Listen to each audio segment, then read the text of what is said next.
आज हम अनुच्छेद 344 के सैद्धांतिक एवं व्यावहारिक पहलुओं पर आपसे चर्चा करेंगे। भारत का संविधान केवल कानूनों का संग्रह नहीं है, बल्कि यह हमारे देश की संस्कृति, भाषाओं और विविधता का दर्पण भी है। इसी संविधान में एक बहुत ही महत्वपूर्ण अनुच्छेद है, अनुच्छेद 344, जो भारत की राजभाषा नीति से जुड़ा हुआ है।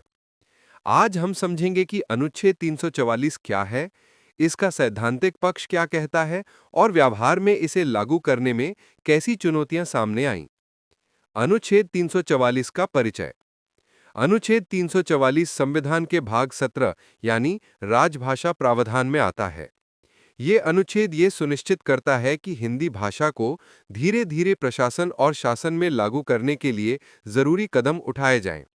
लेकिन ये केवल हिंदी को आगे बढ़ाने की बात नहीं करता, बल्कि अंग्रेजी और अन्य भारतीय भाषाओं के संतुलन पर भी ध्यान देता है। सैद्धांतिक पहलू।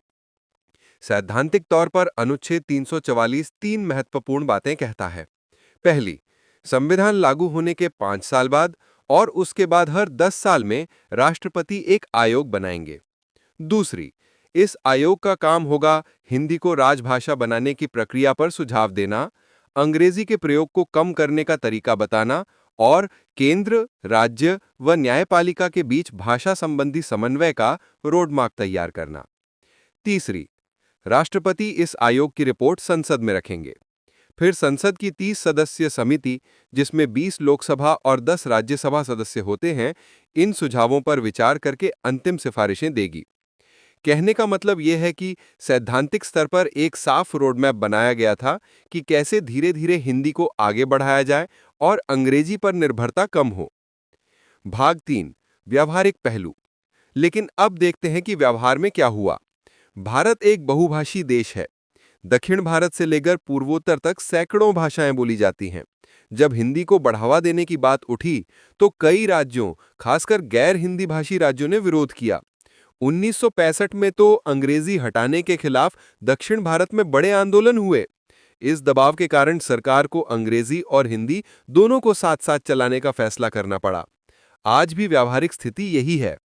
केंद्र सरकार के अधिकांश विभागों में हिंदी का प्रयोग होता है, लेकिन अंग्रेजी का वर्चस्व बना हुआ है। न्यायपालिका में ज्यादातर काम अंग्रेजी में ही होते हैं और आयोग और समिति की सिफारिशों के बावजूद हिंदी पूरी तरह से प्रशासनिक भाषा नहीं बन सकी। यानी सैद्धांतिक रूप से जो सपना था कि हिंदी धीरे-धीरे भारत की एकमात्र राजभाषा बने, वो व्यवहार में पूरी तरह से संभव नहीं हो पाया। वर्तमान प्रासंगिकता।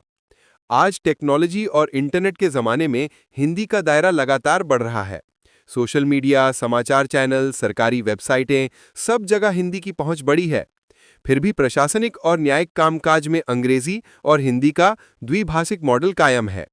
यानी अनुच्छेद 344 की आत्मा जिंदा है, लेकिन उसका स्वरूप बदल गया है। निष्कर्ष।